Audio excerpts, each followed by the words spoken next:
টানা প্রায় 10 বছর ধরে একটি সরকারি গ্রন্থাগারে ঝুলছে তালা, খুলছে না ক্লাব। আর এই সুযোগেই এলাকার কিছু জমি মাফিয়া ক্লাবের মূল্যবান সম্পত্তি জমিজমা হাতিয়ে নিচ্ছে বলে অভিযোগ। এমনকি রক্ষা পাচ্ছে না খেলার মাঠও। ঘটনাটি মালদার কালিয়াচক 1 নম্বর ব্লকের গয়েশবাড়ি ইয়ং মেন্স লাইব্রেরিয়ান ক্লাবের। রাজ্য সরকারের গ্রন্থাগার দপ্তরের অধীনে থাকা এই ক্লাবের একটি খেলার মাঠ রয়েছে বাকরপুরের ফিরানচক গ্রামে।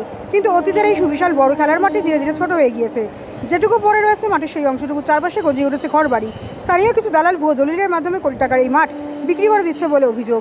এই বিষয়ে গয়েশবাড়ি গ্রাম পঞ্চায়েতের তৃণমূলের উপপ্রধানের স্বামী কামাল হাসান ক্লাবের জমি অবৈধভাবে বিক্রির তীব্র প্রতিবাদ করায় পাশাপাশি দালাল চক্রের বিরুদ্ধে তদন্তের দাবি জানিয়েছেন। লাইব্রেরি তো এখন বন্ধ হয়ে আছে, মানে আর মাঠ ওয়াকেজ হয়ে পড়ে আছে। এখন ব্যবহার আমাদের এলাকার লোক করতে পারছে না। এটা করছে কি, ওখানে ব্যবসা চলছে, এখন অবৈধভাবে ব্যবসা করছে। ওখানে বালি ফেলছে, মাটি ফেলে বিক্রি করছে, কিন্তু আমাদের মাঠ কাজে লাগছে না। আর লাইব্রেরিটা প্রায় 2015 সাল থেকে বন্ধ হয়ে পড়ে আছে। এখানে একজন নিশ্চয়ই লাইব্রেরিয়ান রয়েছে, টাকা তুলছে, বেতন তুলছে, অথচ এখানে আসছে না। এখন দেখেন তালা বন্ধ হয়ে আছে। তারপরে আমরা 16 লক্ষ টাকা একটা স্যাংশন করেছিলাম। এখন অ্যাডমিনিস্ট্রেটিভ হচ্ছে বিডিও সাহেব। এই ঘরটা দেখুন, এই ঘরটা 16 লক্ষ টাকার ঘর, একদম যা ইচ্ছা তা। এখানে লাইব্রেরিটা 1930 সালে ঐতিহ্যবাহী একটা লাইব্রেরি, এটাকে বন্ধ করছে শুধুমাত্র এটা মুসলিম অধ্যুষিত এরিয়া বলে। এটা একটা চক্রান্ত করে বন্ধ করার চেষ্টা চলছে। মাঠটা কারা দখল করছে? মাঠ এখন দখল কারো কাছেই নেই, আমাদের কাছেও নেই। মানে বিডিও সাহেব এটা কোনো ইন্টারফেয়ার করছে না, বা ডিএম সাহেবও করছেন না। তার জন্য মাঠটা আমরা ব্যবহার করতে পারছি, যে মাঠটা আমাদের নামে রয়েছে, আমাদের দলিল হয়েছে, আমাদের রেকর্ডও হয়ে আছে, অথচ আমরা ব্যবহার করতে পারছি না। গ্রামবাসীদের যেটা অভিযোগ যে এর পেছনে আপনি চক্রান্ত। এটা মিথ্যে। যদি সত্য থাকতো তাহলে আমি কেসে জিততাম না, তো কেসে আমি হেরে যেতাম। আমি দীর্ঘ 7 বছর ধরে আমি কেস লড়েছি।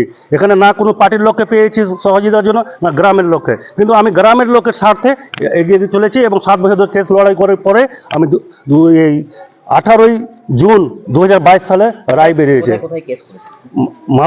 মালদাতে ওরা করেছিল, মালদা কোর্টে। তারপরে আমি কেসের রায়ের পরে 31শে অক্টোবর 2023 সালে একটা কপি দিয়ে আমি বিডিও সাহেবকে এবং এলএলএ কমিটিকে, যে আমাদের প্রেয়ার ছিল যে functioning the previous committee of Goyeshbari young men's librarian club, এখন পর্যন্ত আমাদেরকে দেওয়া হয়নি। আমরা চাইছি যে আবার সেই কমিটিকে মানে কার্যকারী করা হোক, এবং তদারকি করে আবার লাইব্রেরি চালু হোক। এটা দীর্ঘ 1930 সালের লাইব্রেরি, একটা ঐতিহ্যবাহী লাইব্রেরি, এটাকে আবার চালু করা হোক। আপনার নাম? আমার নাম একতারুল হক, আমি ছিলাম গয়েশবাড়ি ইয়ং মেন্স লাইব্রেরিয়ান ক্লাবের সেক্রেটারি। মাঠটা হচ্ছে ওই গয়েশবাড়ি ক্লাবের মাঠ। দীর্ঘদিন থেকে আমরা এখানে খেলে মানুষ হয়েছি। হ্যাঁ, এটা গ্রামের মধ্যে খুব সুন্দর মাঠ। এই মাঠটা প্রায় 10 বছর থেকে বন্ধ হয়ে আছে। তার কারণটা হচ্ছে, এর আগে যে গয়েশবাড়ি ক্লাবের যারা কর্তৃপক্ষ ছিল এবং যিনি সেক্রেটারি ছিলেন, আমরা শুনেছি এই মাঠটা নাকি বিক্রি করা হয়েছে। বিক্রি করেছে, কি জন্য বিক্রি করেছে এটা কিন্তু আমরা এখনো ঠিকভাবে বুঝতে পারিনি। তাই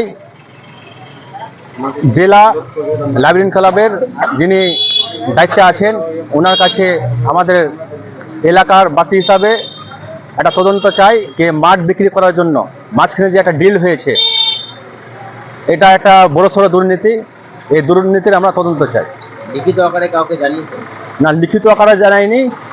এই ক্লাবটা যেহেতু বন্ধ হয়ে আছে, তাতে আমরা কিন্তু খুব মর্মান্ত অবস্থায় আছি। এবং এখন এই মাঠে যে আগে খেলাধুলা হতো, হ্যাঁ, বিভিন্ন রকম সাংস্কৃতিক প্রোগ্রাম হতো, সেটা হচ্ছে না।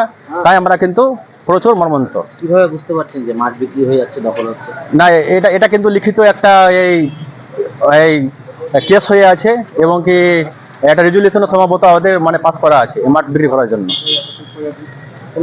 এটা রাজনীতির চক্রান্ত আছে। কারণ রাজনীতির চক্রান্ত যিনি সেক্রেটারি, উনি হচ্ছে কংগ্রেসের বর্তমান লিডার, এবং কি উনি গয়েশবাড়ি জিপির সহসভাপতি কংগ্রেসের। আর মাঝখানে যে মাঠের যে এই একটা ডিলের ব্যাপার আছে, হ্যাঁ, একটা বড়সড় অ্যামেন্ডের ব্যাপার আছে। ওখানে আমি মনে করছি জেলা কমিটির এবং বড়সড় নেতাও হয়তো জড়িত আছে। আমার নাম হচ্ছে এমডি কামাল হাসান। আমার পরিচয়, আমি একজন গ্রামবাসী। হলো পার্সোনাল জায়গা ভাড়া নিয়ে ব্যবসা করবে, এখানে খেলাধুলা লোকের অসুবিধা হচ্ছে, এটুকু আমাদের অভিযোগ। কি চাইছেন? আমরা চাই কি সরকার থেকে আমরা চাইছি কি মাঠটা ভালোভাবে ভরাট করে প্রাচীর দিয়ে ঘিরে দেবে, ছেলেপুলে ভালোভাবে খেলাধুলা করবে, এটাই আমরা চাইছি। কি মাঠ এটা, কোন ক্লাবের মাঠ? এটা হচ্ছে গজবাড়ি ক্লাবের মাঠ। বাকরপুর আর গজবাড়ির লোকের জনসাধারণ সব ছেলেগুলো খেলাধুলা করে এখানে। দখল করছে কারা? দখল করছে কি, তো অবৈধভাবে ব্যবসা করছে, সব মাটি ফেকে মাটি বিক্রি করছে জমি। আপনার নাম? মোহাম্মদ শরীফ শেখ।